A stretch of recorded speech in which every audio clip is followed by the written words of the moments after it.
So okay, in this model I want to show you the attachment of various cranial nerves to the brainstem. So first, this is the olfactory tract.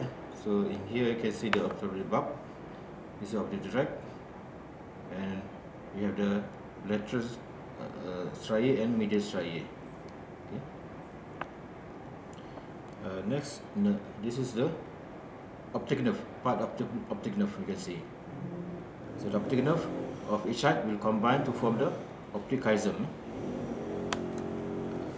Optic chiasm then form the optic tract. Optic tract. Next, the third nerve is the oculomotor nerve. So oculomotor nerve emerge from the medial aspect of the crus cerebri. Okay, here. I don't know, you can see this is the third nerve, oculomotor nerve, rising from the medial aspect of crus cerebri. Okay. The fourth nerve emerge from the back, from the posterior aspect of brainstem, which you can see in this model.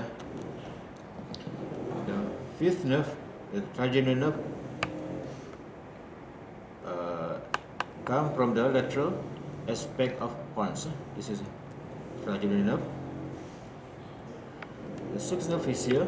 You have the nerve coming from the junction between pons and the medulla, the pontomedullary junction. On the lateral aspect of the pontomedullary junction, you have another two nerves coming from this. The nerve number 7, the facial, and nerve number 8, the vestibulocochlear nerve. So this is nerve number 7, this is vestibulocochlear nerve. Nerve number 9 located posterior to the olive. This is the olive. So this is number 9, glossopharyngeal nerve. And then below that you have the vagus nerve. And below that you have the accessory nerve. And then you have the last nerve number 12, the hypoglossal nerve, which located between pyramids and olive here. Okay. Pyramid and olive here. This is a hypoglossal nerve.